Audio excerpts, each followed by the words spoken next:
Are you on the edge of your seat? Because we're about to sound off with Kevin Williams, covering today's latest trends in location-based entertainment. Brought to you by the LBX Collective, your community to connect, engage, and inspire. All right, everyone, let's buckle up.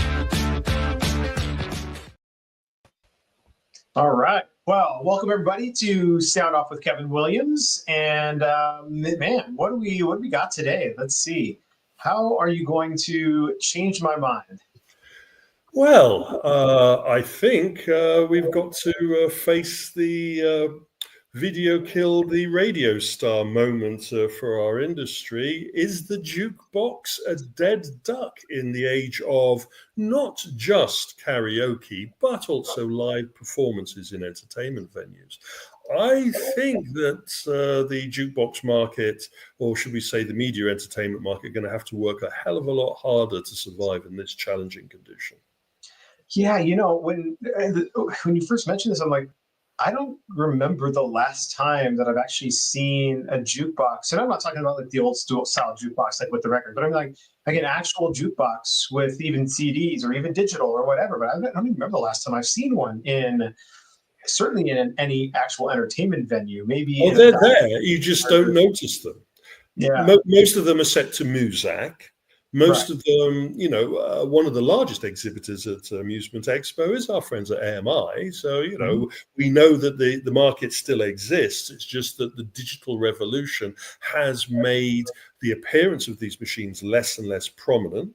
Live music has taken over in a lot of venues as the preferred choice. There's Muzak maybe in the background or none at all.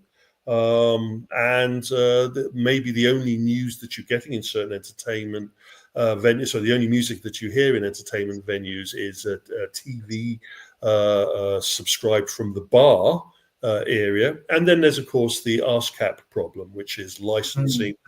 How many operators want to have the added expense of music payments? So, you know, the Amusement Trade Association set up catering for music and amusement. You know, doesn't have that many music members as they used to have, but it's still an important part. But I would say that the jukebox is being superseded by the need for the audience to still have music, and they're getting their fix, as it were, from karaoke and live performance. Yeah. I think that is an interesting trend that we'll have to continue to watch closely as we go to some other venues. One of the things we were hoping for was, you know, we would be using the smartphone of our patrons to order their next music selection, but I think they're too busy using social media. Maybe it's time to reevaluate how music is streamed into these venues, and maybe if it should be made more customizable and more personalized. So rather than blaring out your tune to all and sundry in the facility so they can hear your Barry Manilow fixation, rather your unique booth, and maybe using the latest AV technology, presenting a nice wall of sound within your social group is the future for this as a premium product rather than as a that everybody has to suffer moment. Yeah, I really would love to have that type of experience. If I know that I'm at a restaurant and I don't have to listen to the same top 40, I can play whatever is I want. We can play whatever we want in our booth, and it is just us. We're not disrupting anybody else. I think it's a really interesting concept and idea, and one that somebody should pursue if they haven't already begun to work on that. Well, I copyrighted it, so let's see how it goes. Perfect. All right. Well, coming up after the break, we're going to dig into some Economy Watch. Intercard is the only cashless system designed, developed, and manufactured all under one roof. They introduced cashless technology to the amusement industry and have been leading the way for over 30 years. Cashless systems from Intercard increase customer spending, guest satisfaction, and boost revenues by up to 30%. Intercard is so proud to be serving the amusement industry, and if you aren't already part of their global family of customers, they hope you will become one soon.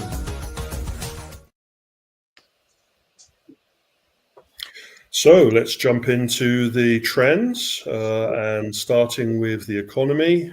And we sort of having to guard our loins. It has been made clear, even though the tariff situation, it seems to be a hokey cokey kind of moment, put your one leg in, pull your one leg out kind of situation. It still impacts the delivery and the shipping of product. And we have a situation where we're being warned that merch and certain deliveries of toys and prizes for entertainment centers and redemption centers are going to be impacted. So we are going to have to be mindful of how we're warehousing these products, not depending in just-in-time order and delivery.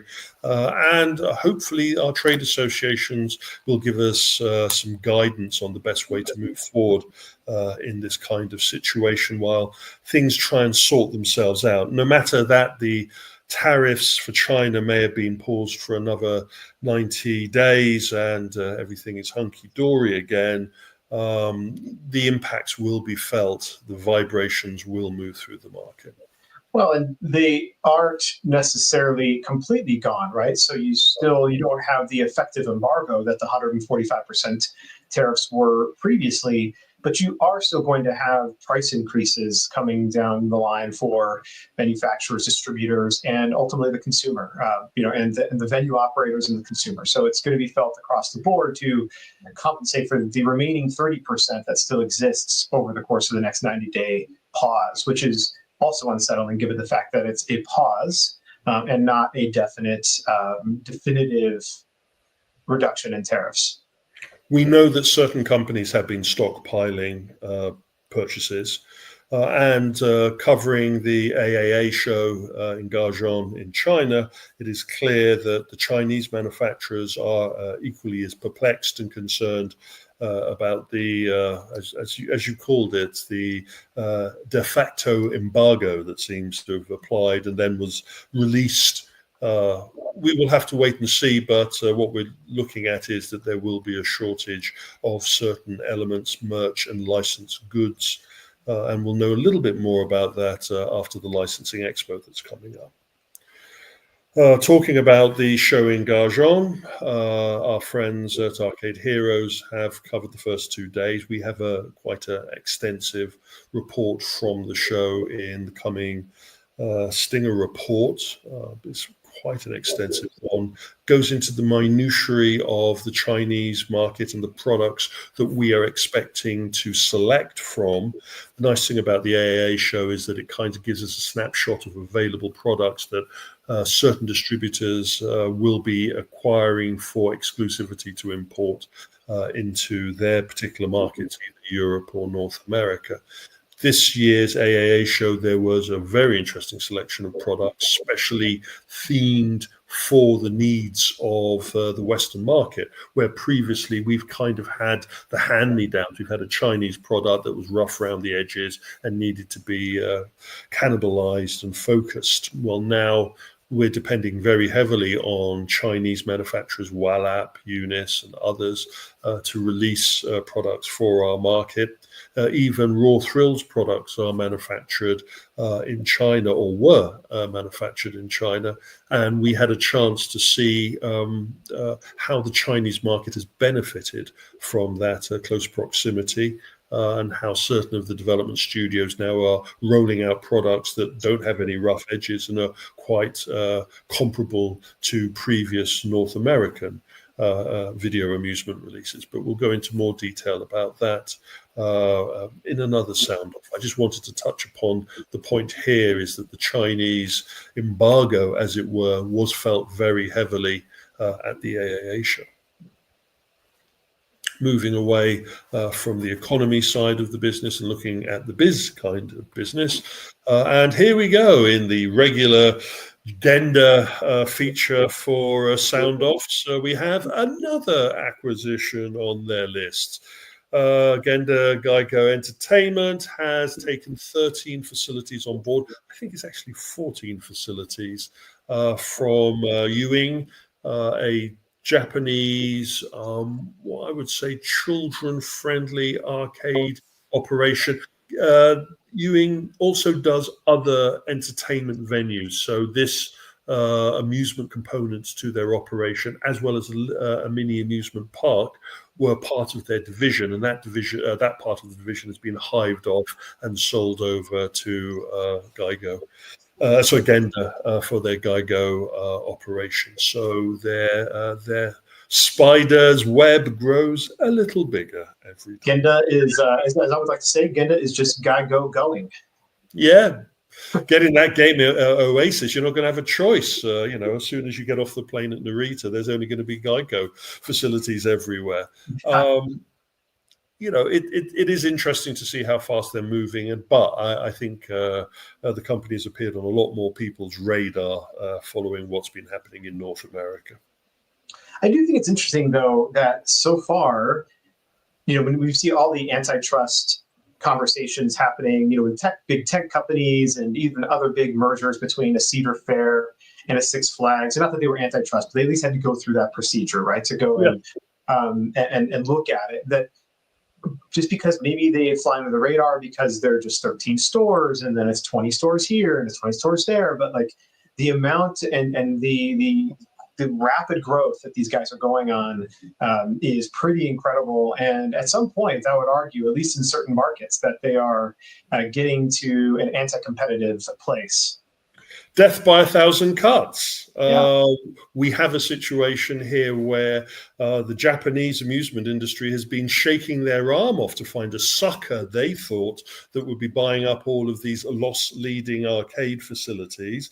Though what I think we're seeing is the world domination writ large from what Genda has achieved and is achieving. I don't think they're a nefarious company. I think their heart is in the right place. It's just that if a company of this magnitude just turned up one day and started buying, normally you would have expected some kind of, let's say, federal observation. But as a company that is traded on the Tokyo Stock Exchange, as a respected amusement operation in Japan, now expanding internationally, I think you're right about the radar being not tuned correctly to their appearance. And by the time people work out, it's going to be too late.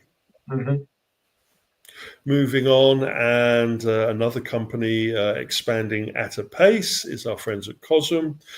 They just broke land, or broke ground, I think is the correct phrase, for their fourth location in Detroit. They have already got their LA facility operational, their Dallas facility operational. Their Atlanta facility comes on stream in time for the build-up for the FIFA World Cup, which is very clever. I haven't seen them make an official comment about how they're going to be streaming the various sporting events that are taking place next year. I think they may have jumped the gun a little bit by making the comment about making sure that the Atlanta facility is open before the soccer Mecca event. But I would say that for the 40 facilities that they want to roll out in the next 5 to 8 years, they seem to be on track to achieve that. Moving on, and I touched upon in Open and Shut about the opening of a new Lane 7 facility. But the interesting thing about that particular site was that it is part of a chain of new brands within the Lane 7 operation. Lane 7, for you guys that are not familiar, is a boutique bowling emporium in the UK and now Europe. They're renowned for being one of the earlier of the companies that jumped on the competitive socializing bandwagon and shaped a lot of the thinking behind it. Lane 7 has raised some capital to grow their operation, and while growing their operation, they've also decided to break down their operation into unique offerings rather than just one Lane 7 to serve them all. They have now come up with 4 distinct operations, or they say distinct, but I would argue about that. So we have traditional Lane 7, which has about 19 facilities, 1 in Germany and the rest in Ireland and the UK. We have the ML7, which is a arcade intensive duck pin bowling variant of the model. We have the Gutterball, which is much more a arcade for a couple of lanes, a little bit of bowling component, but heavy on the social competitive nature as well as the F&B. And then we have Level X, which is really a hybrid mule, mixed-use leisure entertainment facility. There's two of those out there. They're finding their ways, so really the Level X, Gutterball, and ML7 are at the beginning of their establishment, where Lane 7 is a proven entity. The one thing I would say is it's clear that friends like Gravity have been influential in forcing these chains to think about not being a one-trick pony, but being able to offer some level of diversity. Yeah, and we touched again on this a little bit during the open and shut, but one of the things that's just confusing to me is, first of all, when I go to the Lane 7 website, it is not, when I go to their venues, the Level X and the Gutterball venues aren't actually listed there, or at least not under that brand. They may be listed there by city, but not under that brand. Exactly. And yet the ML7 location is on the venue page for Lane 7. It isn't its own website. But the Level X and Gutterballs also don't have their own websites for those locations. So it's confused. Different brands and these mixes of attractions, but yet still dropping everything under the Lane 7 website, and it's only going to confuse consumers. And I get that they're trying to experiment, and I like that they're trying different things, but they need to separate the brands more distinctly from the Lane 7 brand. They need to, I would argue they need to go back to basics and look at their brand offering and their guest experience offering. I think they really do need to look at their logos and their themality. The venue should be distinctive. You should be able to walk off the street and know that you're in a Gutterball or know that you're in a Lane 7, and not have the vague argument that it's kind of different because they don't have this or they don't have that. And the most important part is they need to sort out their web process, because 80% of the individuals that are going to visit one of these sites is going to do that courtesy of staggering across their website or using TripAdvisor that's pushed them onto their website. And at the moment, they don't have a cohesive message to get across. And I would have expected a company that has been in the competitive socializing market since 2013 would have got that element together at least. Maybe it's a time for the C-suite management to have a come to Jesus moment. Yeah. Moving on. And no one else is standing still. We have what I like to call phase 3 of the competitive socializing revolution. So our friends at Lane 7 can say that they were around at phase 1. We've been through phase 2, where our friends like Putt Shack and Flight Club established themselves. And now at phase 3, we have the new entrants trying to go for world domination. And we've had announcements of 3 new operatives. The first one has already thrown their doors open in Ireland with SuperSocial. And if you haven't seen the open and shut we did on that, this is a 19,000 square foot facility in Dublin, and it has the standardized spaghetti at wall approach to, it's a little bit more refined spaghetti, no meatballs, but they have a bit of everything regarding creating a competitive socializing brand, which is clearly aimed at being rolled out internationally. And from what we've seen and what we've heard about SuperSocial, it's been well received in the city, and the owners are happy enough to start cogitating over their rollout aspirations. Moving forward, one of the machines inside SuperSocial is the successful Conductor shuffleboard, or gamified shuffleboard system. And friends at Conductor, through their Game Vault competitive socializing division, has actually dunked their toe in the water and have become a operator, or are in the process of just about to throw the doors open on their first facility called Rivals Social. It is going to be populated with a lot of their own machines, as you would expect. If you are a manufacturer of competitive socializing products, why pay for milk when you own the cow, as it were? The issues here are that this is, to use an English colloquialism, the poacher becoming the gamekeeper, i.e., or an Americanism, the vampire running the blood bank. Literally, the manufacturers of the product are now running their own facility, and if this is successful, we'll be looking to open more facilities. We've been here before. Chuck E. Cheese, when it started out as Pizza Time, was created by Atari, the people who made the video games, kind of as a facility for them to put their machines into. So they, got secondary revenue out of their machines. It didn't go the way they were hoping, and various reasons. Atari and Chuck E. Cheese went their separate ways. But it is an interesting history repeating to see Rivals Social. I will argue with them about the name. I'm looking forward to having the deep, dark conversation with them over that. I've seen the walk-around pictures of their 12,000 square foot facility. It is in stealth mode. It is clearly a venue to allow them to learn important lessons, and it's going to be a useful test facility. But again, I'd rather come back and talk about that once we have some publicly shareable imagery of that. And then the other new entrant looking at world domination in the competitive socializing market comes from an interesting pedigree.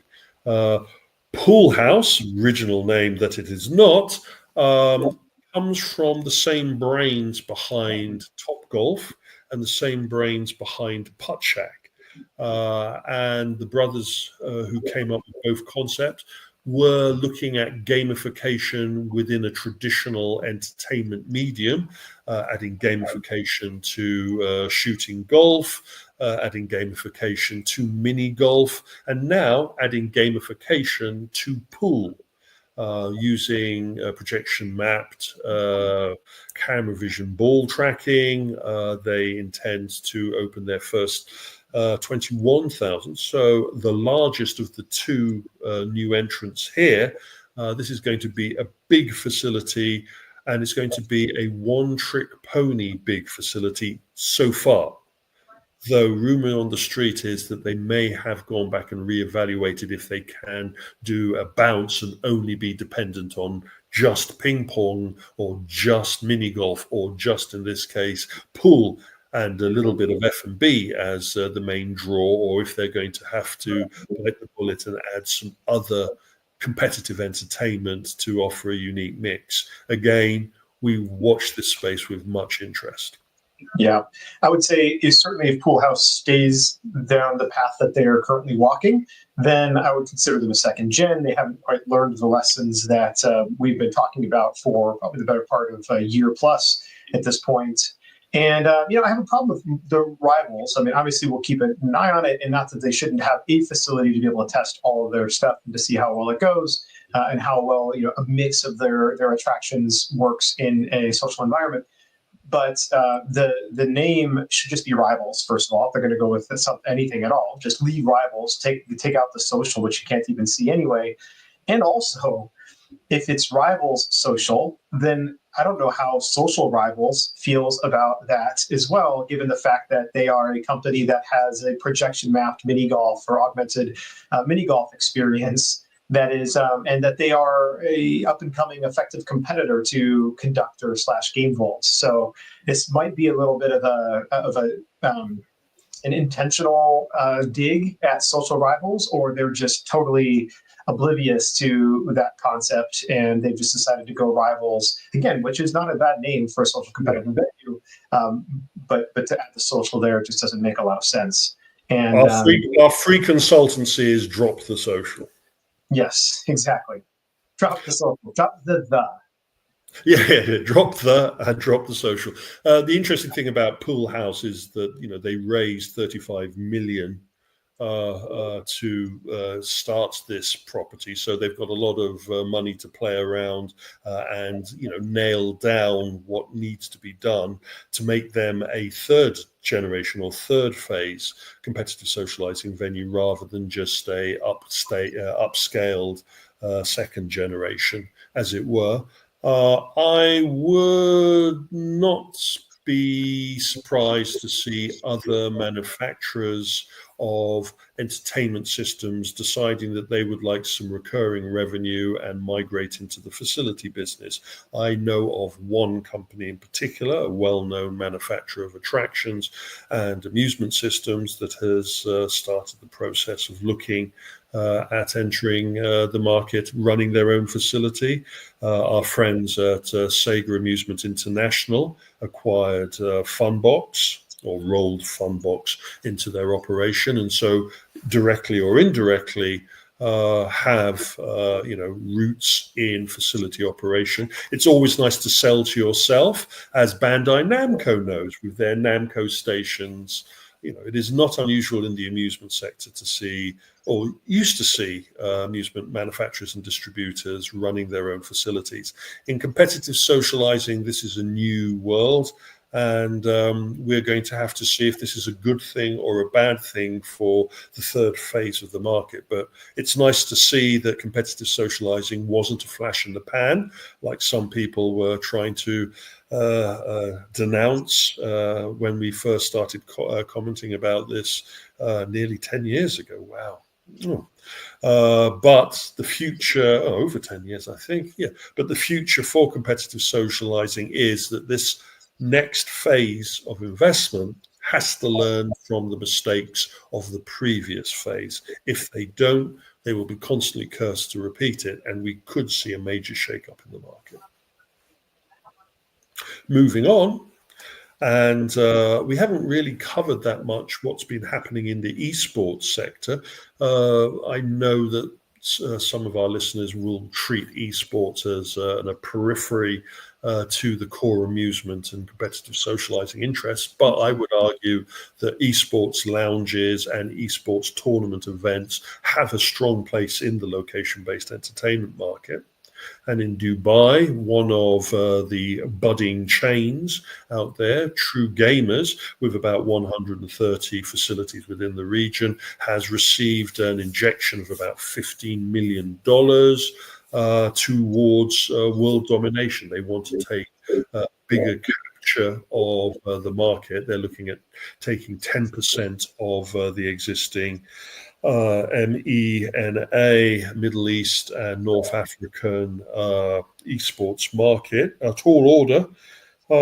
It is a very profitable business out there. And in Saudi, we have seen the Saudi Royal Fund putting money into esports. I actually presented at the Gamer 8 esports convention in Riyadh a few years back. I was lucky enough to be invited to talk about the future of esports beyond the esports tournaments and the esports lounges. And I get the feeling that True Gamer is one of those companies that is looking towards the future. They're so in the future at the moment that they actually use robots to deliver to your gaming bay. So your Cheetos and Gatorade come on the back of one of the biped robots. I don't think that's just a gimmick. I think that they're finding it a very useful addition and also a saving in staffing. But I would say that the esports lounge market is now going to be going through a period of M&A, the same way that many parts of our industry overall are going through merger and acquisition. And this could see a big shakeup in the sector. Yeah, and I think that this is one of these rare cases in entertainment where there's a very, very true, I won't say disconnect, but delineating line between, the Atlantic Ocean, between what we're seeing in Europe and then the MENA region, North Africa, Middle East, from what we see in the US and its adoption of pure blood esports venues. We tried to put esports into entertainment, and that didn't work for a number of reasons that that seem obvious, in hindsight, but the true pure, just true gamers type environment doesn't exist here in the U.S. really in any significant amount. And I think this is, just clearly there's a cultural difference between where people go to play their esports and where esports are done here in the U.S. In the US, I would also argue that's the same in certain parts of Europe. That said, where esports funds are and where money is being injected into the market, such as in the UAE, then we see the game lounge having a place, an outer home place in the market as well as the at home. What we would like to call the first space and the third space writ large there. The investment that is being put into this market is quite considerable, the same way that the investment in esports in the Chinese market was quite considerable, and one of the reasons why we saw a lot of esports lounges in China and in Asia. I would point out that things go up and things go down, and one of the things we need to be mindful of is that too many similar esports lounges that don't offer enough of appeal and will see both attrition as well as merger and acquisition. Moving on, and you've had racquetball, you've had ping pong, you've had bashyball, cornhole, and the ubiquitous pickleball. Well, now we have curling added to the weird and wonderful selections of sports that are trying to add a cocktail to the mix. This is an interesting opening because it's a temporary opening. In Manchester, for a period between November to February, they will have a pop-up curling competitive socializing venue. I don't know why they don't stick a pickleball on ice venue next door to it. Yeah. Well, I really enjoyed, the only time I've done curling was in Nashville for one of the FEC summits. And I really enjoyed the experience, but it was on ice as well. And this is clearly not, first of all, it's not on ice. So I'm looking at their site. It's an ice-free curling. So it is, but it is also, when you look at the stones, they're not the true traditional stones. So this is, I think, definitely leaning heavily into the winter theme and the whole feel of trying to do something, during the holiday season with your friends and drinking some drinks and just having fun, trying to do something new. That's what they're going for. Also, those stones are very heavy, and the competitive socializing industry has learned that our female visitors, even though they want to not be talked down to, they have to be mindful that you're going to have to make them friendly for all of your visitors, not just individuals that like to pull their back out. Those curlers take that weird position for a reason when they're playing the game. It's an interesting one. I look forward to reporting back on how well it was received during the holiday period. Our friends at Round One in Japan have been reporting their numbers, and they bucked the trend that we've seen in North America, where same-site entertainment venues have been seeing between 5 and 11% declines in same-site revenue. Our friends at Round One Japan have seen an increase by 12%. Solid 12%, and they are moving at a great pace. They have plans for more facilities in Japan. They opened their first facility in China recently, and they're talking about more rolls out there.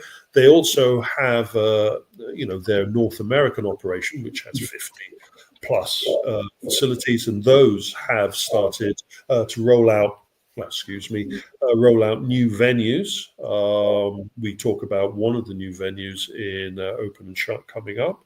And also our friends at Round One are diversifying. And we've already talked about their plans to open up a eating facility. There is no amusement or gamification in this site. This is literally a capture of multiple food venues based around Japanese culture.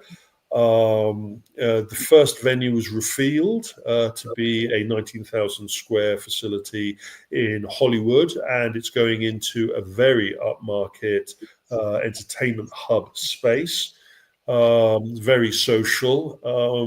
I think they're going to have to change the name and get away from round one, because You think? round one brings connotations that this venue ain't going to be living up to. And the last thing you want is mom and the kids turning up at this place thinking it's a round one facility. There was never a time that I went into a round one expecting their food to be delicious. So Exactly. it's not what they should be branding their food hall with. I've always wished, when I've had to review a round one bowling facility, that there was a decent food and sake sampling component to it. This ain't going to fly. No. I hope it's a lost in translation moment between the Japanese team that is leading this, which is clearly the Japanese side of the operation rather than North America that is leading this so far. I think hopefully a word to the wise that they will sit down and rebrand themselves after they've given time. Moving on, and the other shoe dropped from our previous reportage about what was happening at Six Flags Entertainment. The closing down of the Maryland water park facility. Ate into the 43 regional parks that they had operational. Now we're down to 42. The CEO has made it clear that he doesn't foresee seeing any more in the medium term, any more of their park and resort business closing down. He didn't say that there may be other departures of peripheral operations that are surplus to requirement. And he made it clear that he's looking at a cull of staff, partly due to the duplication following the merger, but also trying to get to a position in 2026 where they generate a savings of 16 million. Sad news for those that lose their job, but I think in the current market, there will be a lot of entertainment facilities that will be glad to look upon the employees from this operation with the experience and education that they have accrued while working for this vast operation. Yeah. I mean, I mentioned it a little bit on Open and Shut, but this is not surprising, just only surprising at how long it took to make the cut. I think we're all surprised that it's taken so long for them to do the post-mortem review of their operation and see what they have and what they don't have.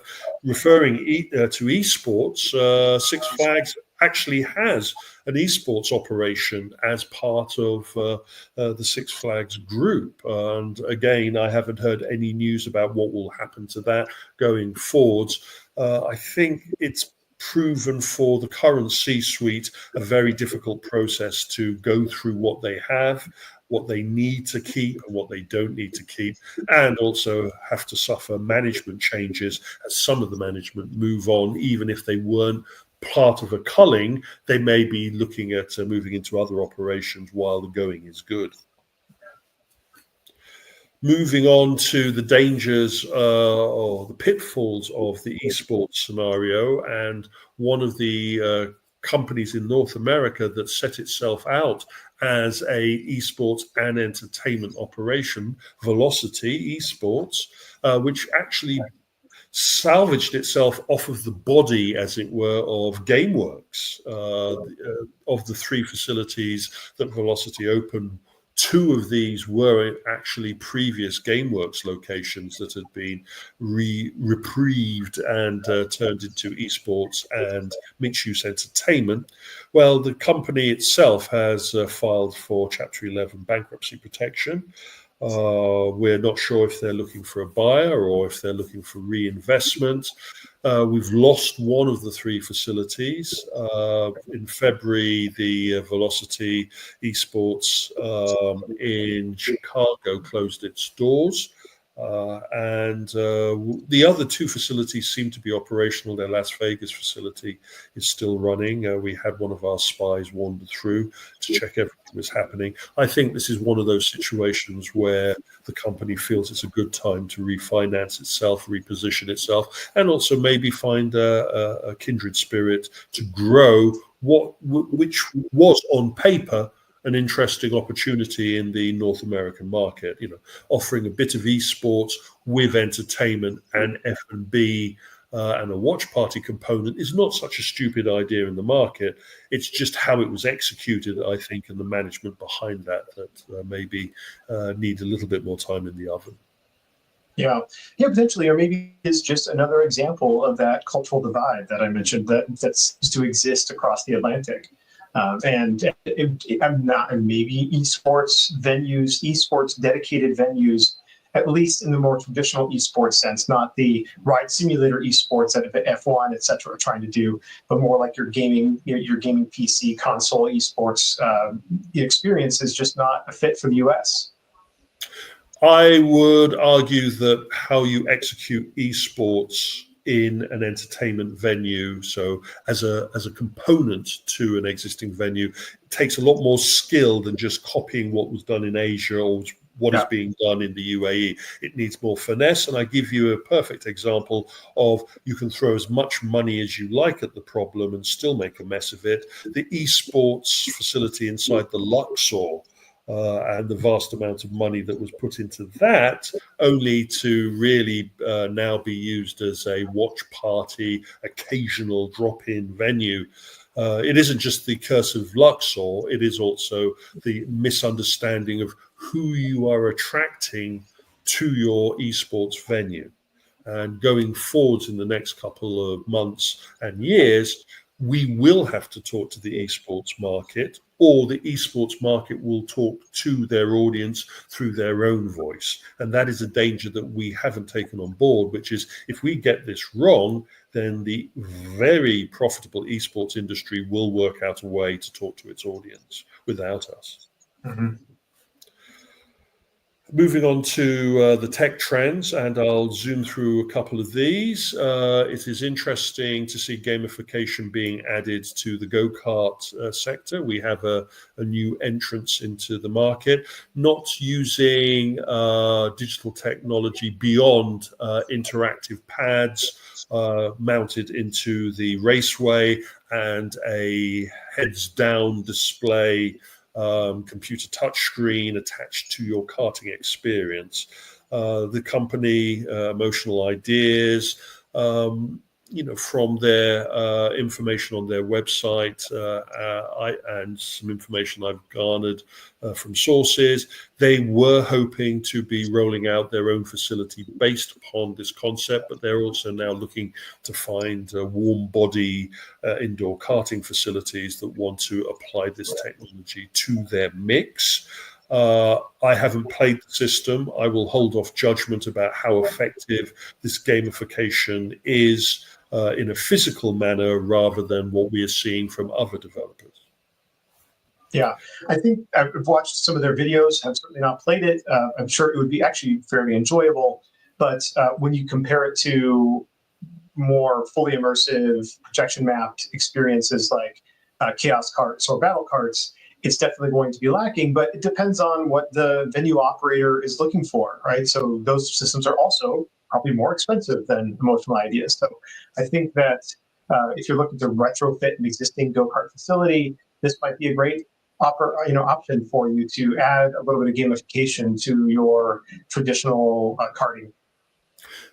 It's important to understand that chaos carts and battle carts are using e-carts that can only travel at a certain speed, so they don't have the full, as the karting industry would call it, the full karting experience. Right. You can't race to the same speed, where a system such as this, I think, allows you to touch those speeds, and it'll be important to see if this maybe is the middle ground for the existing high-octane karting industry to be able to dabble a toe in gamification. Yeah.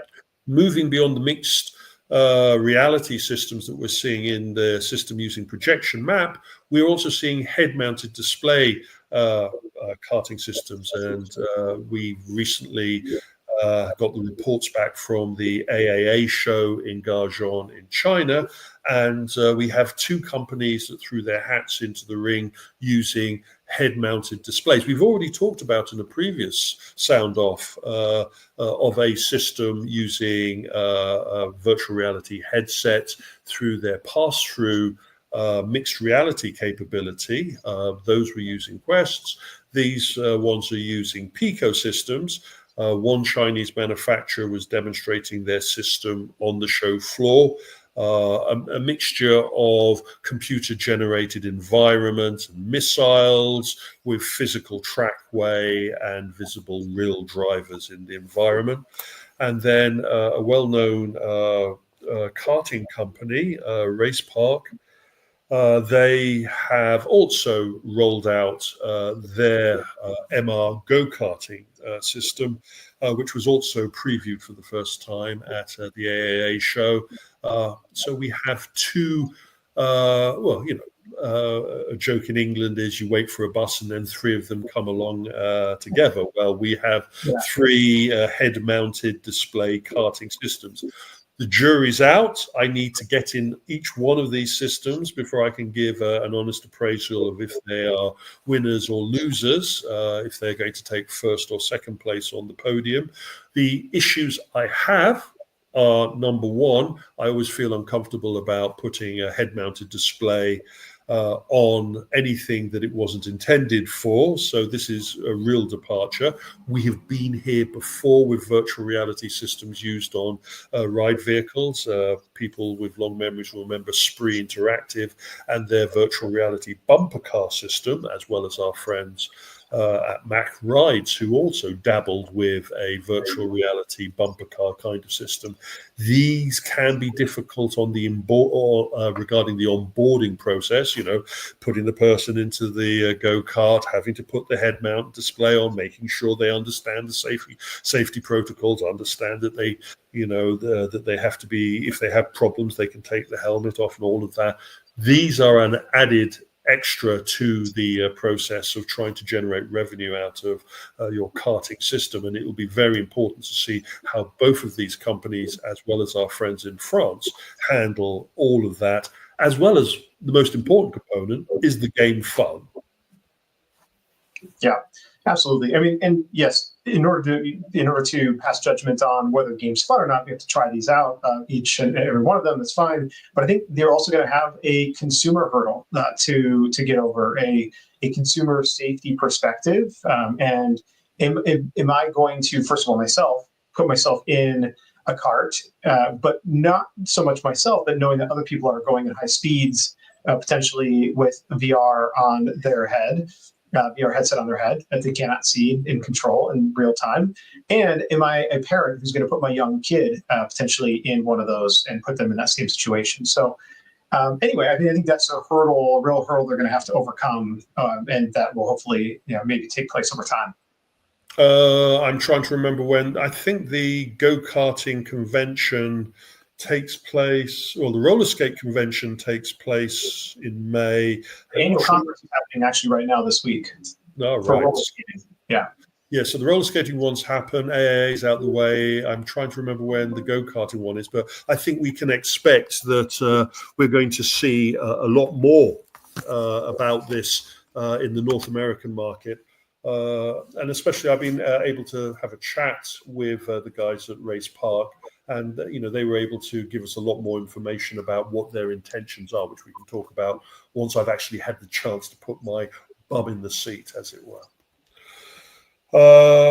I'm going to run down another horse's head has appeared in my bed regarding individuals from the arena VR sector, making sure that I mention them in our light conversation about free roaming VR systems out in the market. Our friends at Creative Works have just held their Amusement 360 event. Sadly, I was unable to present at this due to the Spanish power outage situation. But it was another successful event, another record-breaking attendance, and they were showing off their limitless VR system. And the important thing to understand about their free roaming system is it's one of the few systems that actually has physical items represented in the virtual game experience. So when you see a wall in front of you in the virtual game experience, there is a real wall in front of you, and that adds a lot to the ducking, the hiding, the leaning against, the elements that are very strong in laser tag, writ large in this virtual reality experience.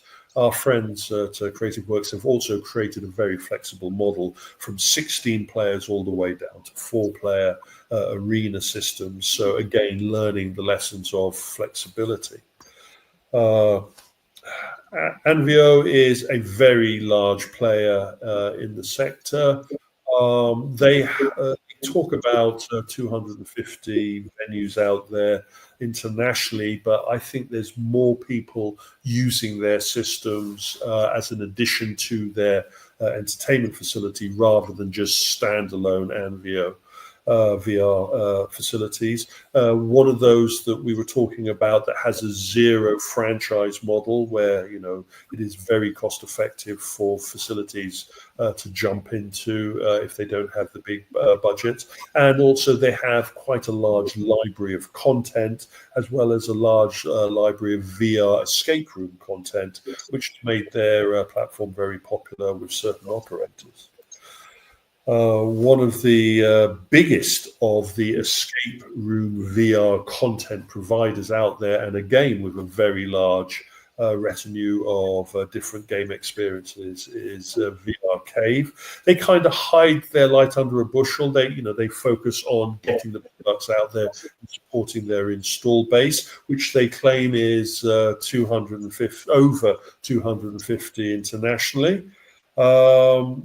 Really strong player in the market, and one of those companies that I like to keep an eye on to chart how the VR arcade sector is going on the wider circuit. You know, the springboards tell us, springboards and the synthesis VR companies tell us about the content. VR Cave kind of tells us about the operation and the market, and the zero latencies and the sandbox VRs kind of tell us about the franchise. And you can use all of these companies as a barometer to the health. Another World is Eastern European operation and also has quite a large install base.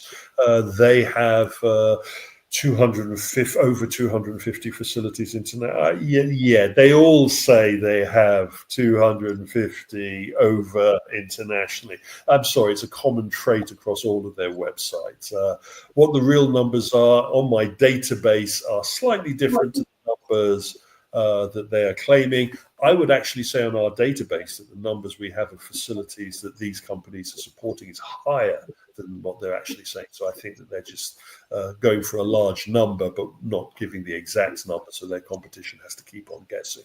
But again, the interesting thing here about Another World is that they are quite happy to have the operator go out and buy consumer MetaQuest headsets as well off the shelf, as our friends Warpoint, when we were talking last sound off, were happy to do. And I get the feeling that's an Eastern European thing, that they don't really care that much about the issues that some facilities have had in North America dealing with consumer VR headsets in commercial entertainment spaces. If you go over to any of these companies' maps, you can kind of see the pinpricks of where all of these locations are. And, you know, Another World, it's quite dense forest of Eastern European VR arcades utilizing their systems. Moving on to the consumer VR sector and, a kind of consideration about where the market is at the moment. We've seen shake-up layoffs at Meta. We have seen them repositioning themselves more focused on AR and MR, while still supporting the VR sector. They're not really pushing it as a brand, as it were, then focusing more on the MR. And we're led to believe in a recent interview with the chief executives of the Reality Lab, which is the group that handles the VR, MR, and AR head-mounted display technology and utilization of their metaverse or Horizon Zone system, that they have, willing to drop their trousers, as it were, and tell us what are the top-selling VR apps, games that are being played across their system.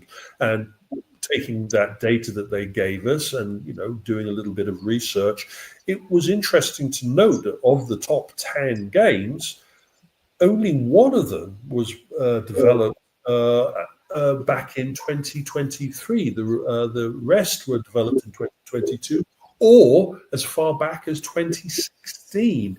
The leading game, Beat Saber, the perennial VR title, was developed in 2018 and has stayed at the top slot. Surprise, surprise, Meta was quick to acquire the developers of Beat Saber, Beat Games, and control them under their Oculus Studio division.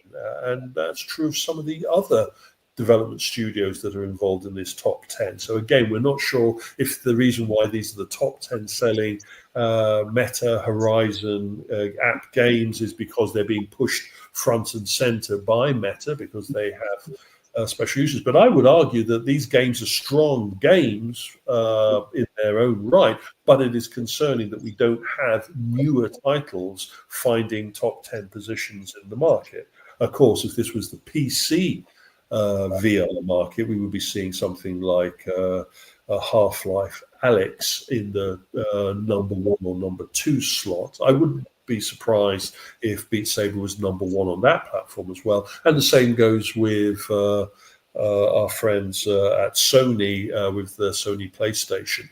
It is clear that the originality and the new content in this latest phase of consumer VR adoption hasn't arrived yet. And it may not arrive if what the rumors are on the street is that the VR consumer market is about to go through a major shakeup.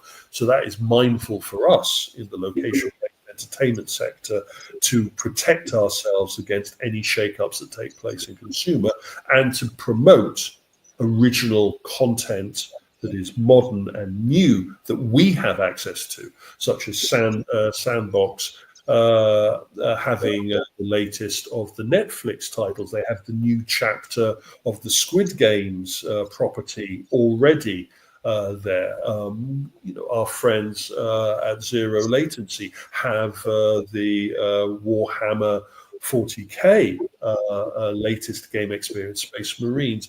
We need to promote that our content, at least, is up to snuff and not depending on 8-year-old or 7-year-old content.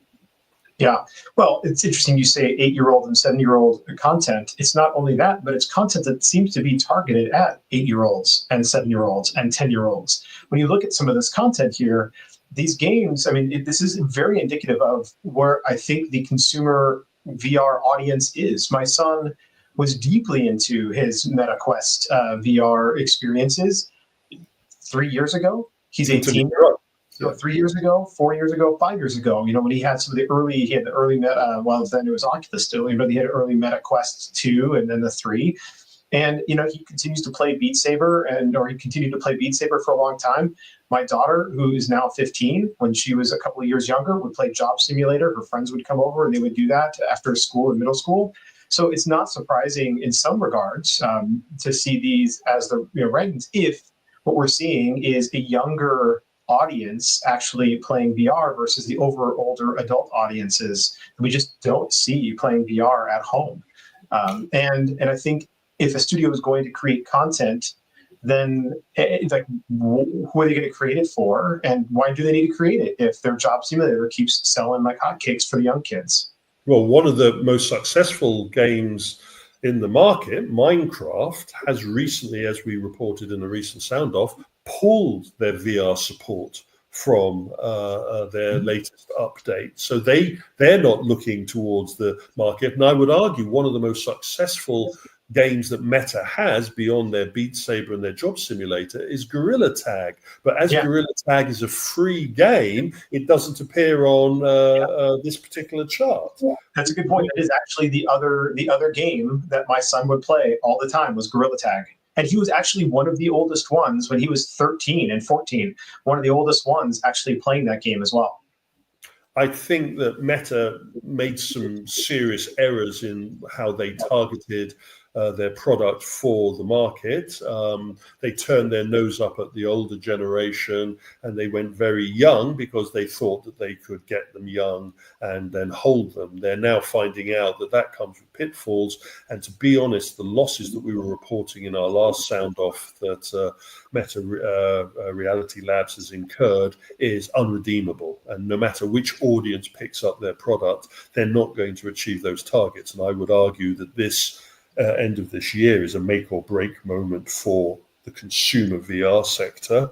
And that is why, again, I repeat, we need to be mindful in the out-of-home commercial entertainment VR sector that we're not pulled down by the undertow. Anyway, that's enough pontificating. Get the tongue in order. Time for a drink, I think. That's enough from me. If I touched upon anything that you want to go back and deal with, or are you happy with that? No, I think this has been a great sound off, Kevin, and already looking forward to next Tuesday for the next sound off. Okay. See you all on the next one.